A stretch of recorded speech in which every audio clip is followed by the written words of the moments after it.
TM Transport Voyageurs. Une nouvelle façon de voyager.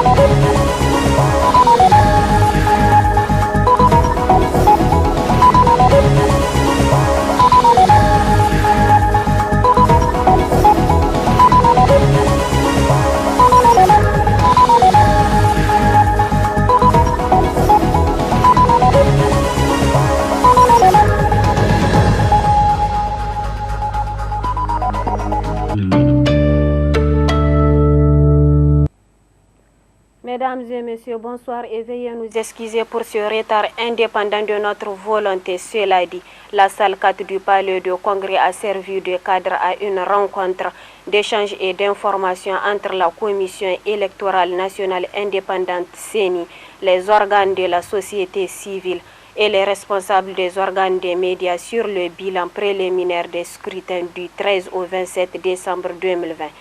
Et l'état d'avancement des préparatifs du second tour présidentiel. Aïssa Adamou sur les images de Abdouraouf Dayabou. Cette rencontre d'information et d'échange organisée par la CENI vise à partager avec les organisations de la société civile et les responsables des médias les résultats obtenus et le déroulement des élections locales, législatives couplées à la présidentielle du premier tour et les préparatifs du deuxième tour de la présidentielle. Au cours de cette rencontre, le président de la CENI a présenté le bilan des résultats obtenus tout en exposant les insuffisances et les difficultés relevées. Nous avons rencontré effectivement les responsables des médias ainsi que la société civile. L'objectif, c'est de leur rappeler que ce sont des partenaires privilégiés dans le processus électoral, de leur rendre compte des activités que nous avons exercées, leur dire où nous sommes aussi et comment nous préparons le second tour de l'élection présidentielle. Il s'agit de partenariat. Le partenariat, c'est la communication, c'est l'échange, c'est l'interaction. Et cette réunion était tellement bien faite et bien pensée que nous avons eu droit à des interventions très pertinentes, à des leçons tirées et à des savoir-faire qui ont été partagés, qui nous permettent de tenir compte de la valeur ajoutée des observations, des suggestions et des critiques des différents partenaires. Nous avons apprécié beaucoup, mais beaucoup, l'intervention de l'ensemble des membres de cette réunion, tant sur le déroulement du scrutin que sur les mesures à prendre pour rendre le scrutin encore plus transparent, plus lucide et plus apaisé. Nous voudrons dire merci à la presse, merci à la société civile qui sont des partenaires avec lesquels nous travaillons. Nous voulons réitérer notre volonté de continuer de travailler avec ces partenaires et de tirer tout l'avantage que nous apportent ces discussions dans l'intérêt bien compris des élections au Niger. Les participants, notamment les organisations de la société civile et les responsables des médias, à leur tour, ont tous d'abord salué les efforts de la CENI avant de soumettre leur opinion pour mieux préparer la suite du processus électoral au Niger. Nous avons assisté à cette rencontre initiée par la CENI et nous avons trouvé que c'est une très bonne chose que la CENI, à ce stade où on est, qu'elle puisse aussi nous rencontrer pour parler aux acteurs de la société civile et aux médias du bilan à mi-parcours de la situation concernant l'organisation des doubles scrutins, qu'on a eu les scrutins pour les locales et aussi les scrutins couplés pour les présidentielles et les législatives.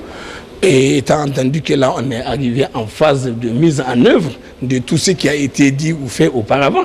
Et donc, c'est la première phase, c'est le premier test. Il y a eu beaucoup de choses que nous avons été amenés à relever dans le cadre de l'observation que nous avons faite aussi des élections locales comme des élections présidentielles et législatives.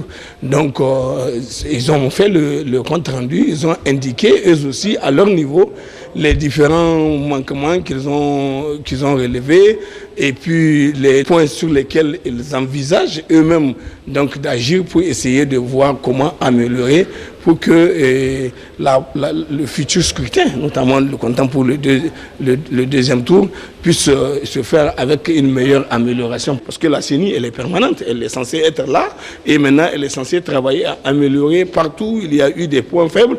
Il faut travailler à les améliorer pour qu'on ait des meilleures élections à l'avenir. C'est une initiative très louable, d'autant plus qu'elle fait le point de ce qui a été fait et est en train de faire le point de ce qui sera fait.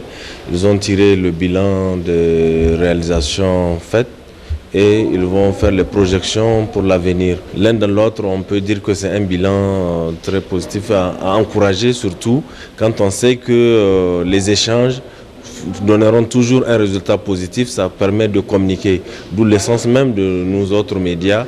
Quand on communique, on a toujours la solution à un problème qui est là et qui peut avoir des solutions dans le futur. Dans le futur à venir, c'est les élections, le deuxième tour. Ces deuxièmes tours seront certainement améliorés par rapport aux autres échéances. À cette présentation, qui a été une présentation très positive parce que les gens ont compris et la CENI, d'après ses appréciations, vu les constats et les insuffisances données par la société civile et vous les hommes de médias, et ils nous ont expliqué, donc à savoir maintenant pour ceux qui ne connaissent pas leur site web, et d'aller vers le site web pour avoir toutes les informations nécessaires, et mieux encore aujourd'hui, et ceux qui ont des recommandations à donner doivent aller aussi vers la CENI pour faire des propositions. Il faut noter que cette rencontre d'échange et d'information entre la CENI, la société civile et les médias a été riche en débats. Ainsi, le président de la CENI n'a pas manqué de rappeler que la CENI a besoin de l'appui des partenaires pour poursuivre ses efforts en vue de consolider les acquis et corriger les insuffisances.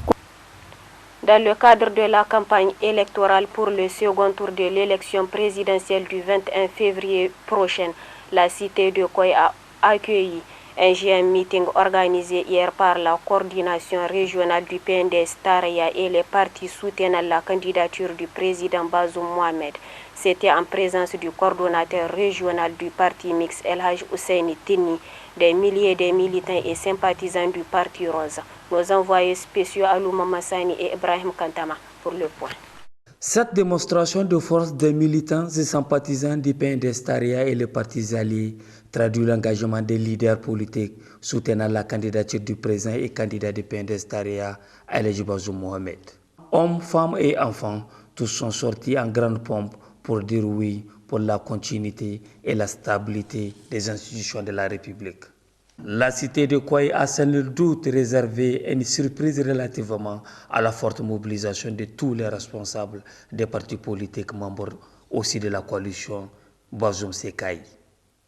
Plusieurs leaders et responsables des partis politiques ont respectivement pris la parole pour féliciter les militants et sympathisants pour la confiance placée au candidat du PNDS Taraya. Pour sa part, le président de l'ANDP Zamalaya Alaji Moussa Hassan Barazi a profité de l'occasion pour présenter les doléances au président et candidat du PNDS Taraya Bazoum Mohamed.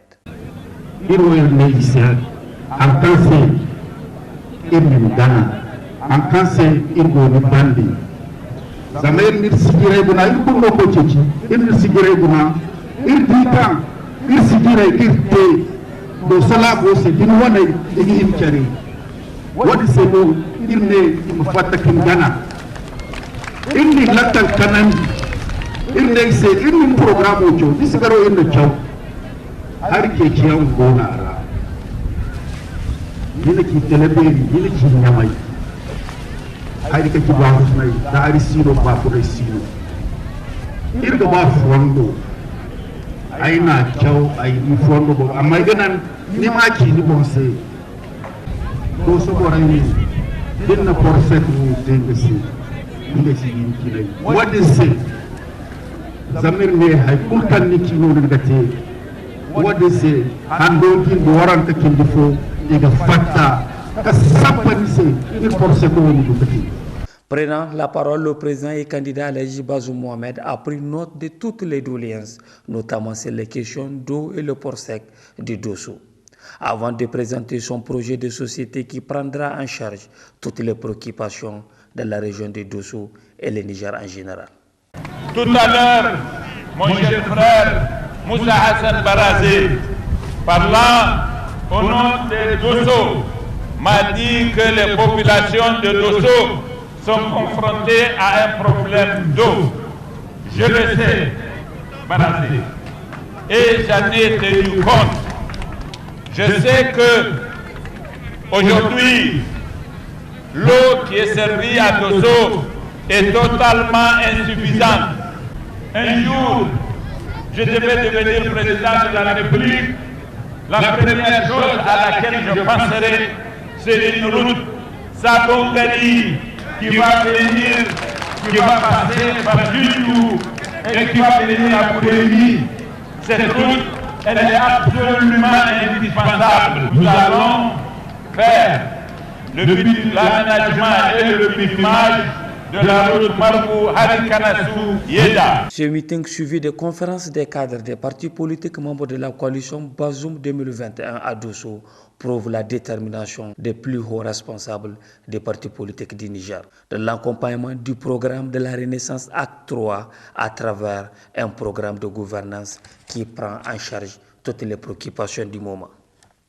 Des poursuites de la campagne électorale second tour de l'élection présidentielle à Tawa du PNDS Taraya et les partis alliés du Parti Rose. C'était en présence du président du parti MPR Jamhouria Albade Abouba. Au nom de l'ensemble des militantes et militants du MPR Jamhouria.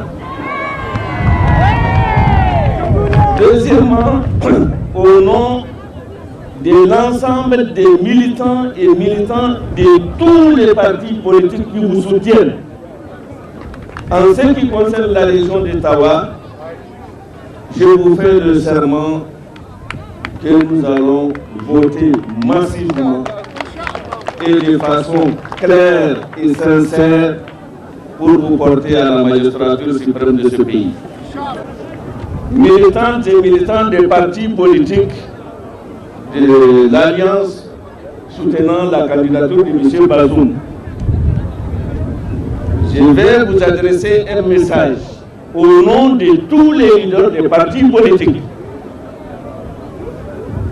S'il est vrai que de tels rassemblements sont très agréables à avoir et à vivre, la réalité que nous attendons, ce sont les résultats qui vont sortir des urnes. Et c'est ça que nous vous engageons.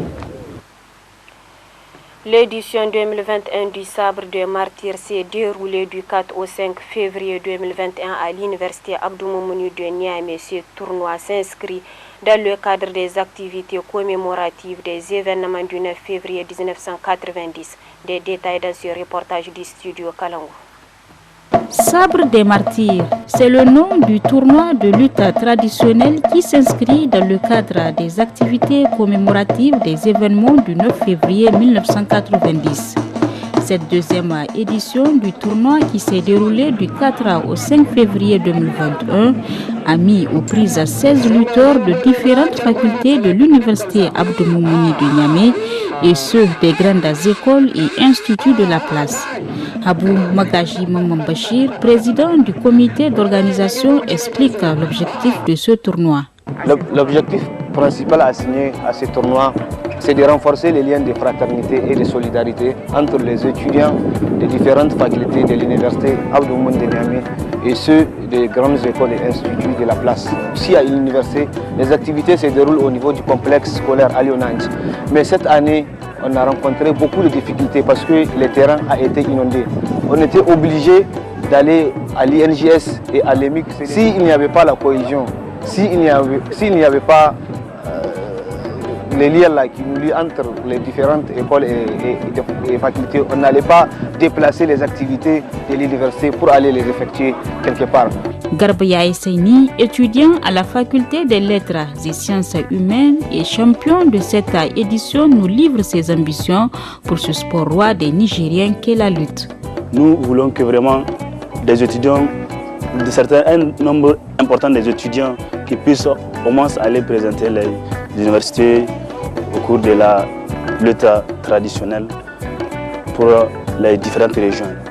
C'est que les gens mettent en tête que quand tu participes à la lutte, quand on te terrasse, tu as perdu. Or que nous, en tant que lutteurs, c'est que nous mettons en tête. Je peux en aucun cas dire que j'ai perdu, mais au moins j'ai appris quelque chose. Mahamadou Salamé estime que ce tournoi est un vecteur de cohésion sociale. Nous sommes là pour faire la promotion des valeurs, des activités qui sont vraiment culturelles, qui apportent une contribution dans la préservation de la paix. Et nous avons constaté que la lutte fait partie de moyens qui apaisent, qui amènent la paix.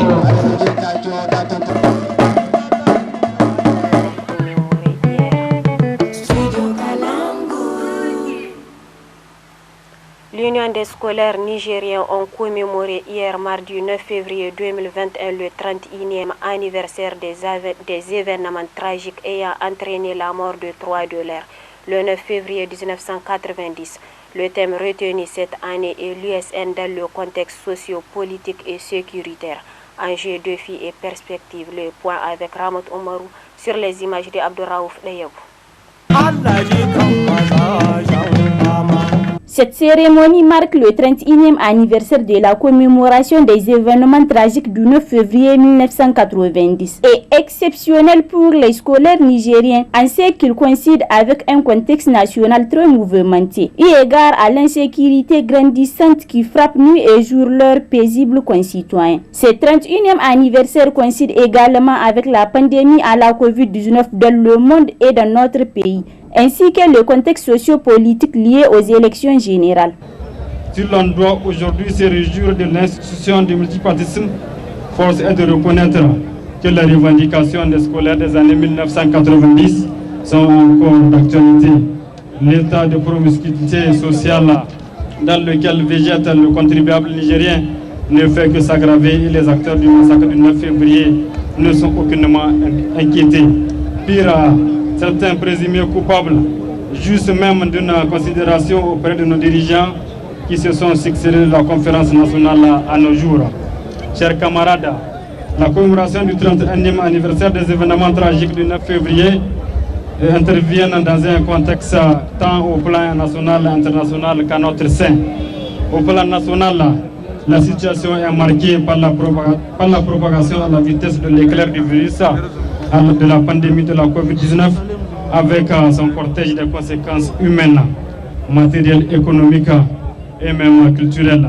L'Union des étudiants nigériens de l'Université de Niamey rend hommage à tous les martyrs, singulièrement leurs camarades tombés le 9 février 1990. Chers camarades, nous souhaitons à tous les scolaires une bonne commémoration accompagnée de prières pour le repos des âmes de nos martyrs, d'Amadou Boubacar en passant par Ali Onant, Issa Kaini, Maman Sagir, jusqu'à Laminou Mekanti et Mala Bagale.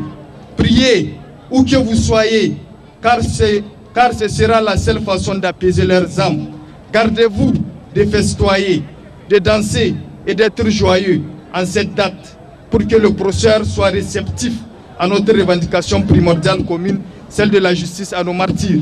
Justice qui paraît être un leurre et un mythe dont seule l'unité à notre sein pourra ébranler et concrétiser.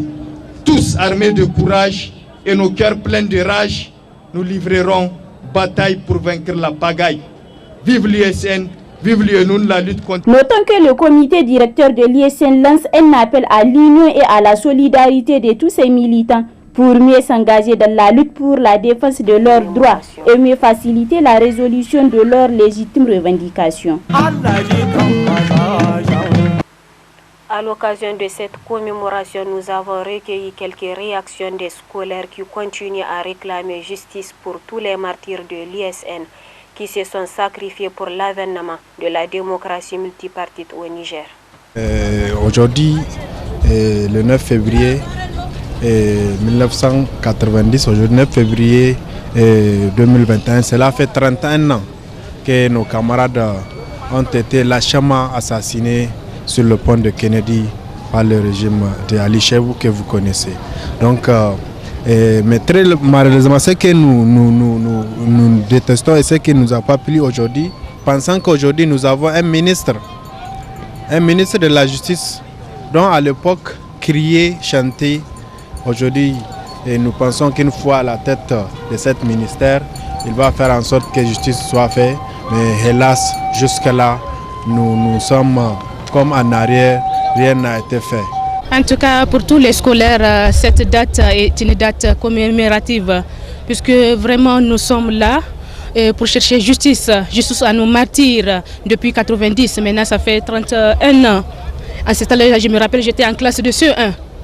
Et jusqu'à présent, nous cherchons justice, que justice soit faite. Aujourd'hui, en tant que secrétaire général de mon établissement, je dois mobiliser ma grande base pour sortir, devenir aujourd'hui à Rond-Point pour demander et réclamer la justice de ces dignes fils qui ont perdu l'âme pour l'histoire. Donc, quant à moi, nous lançons un appel à ces hommes politiques qui sont bien placés à l'époque, qui étaient sur les assemblées générales pour réclamer la justice de ces dignes fils. Aujourd'hui, ils sont mieux placés à créer les conditions, à amener des méthodes, des mécanismes pour que la justice soit faite. Mais aujourd'hui, ils sont mieux placés à le faire, ils ne le font pas. Et nous lançons un vibrant appel vraiment à la justice.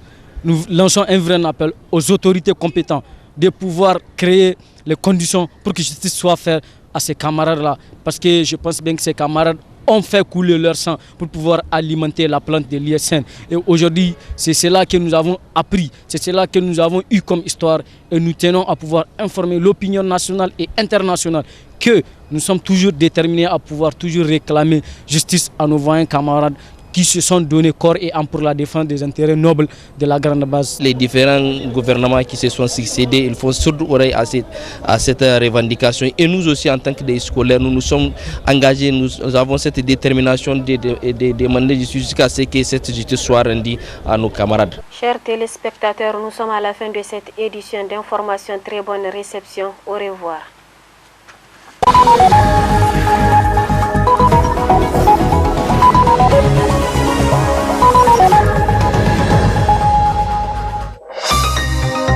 Ce journal vous a été présenté par STM Transport Voyageurs. Une nouvelle façon de voyager.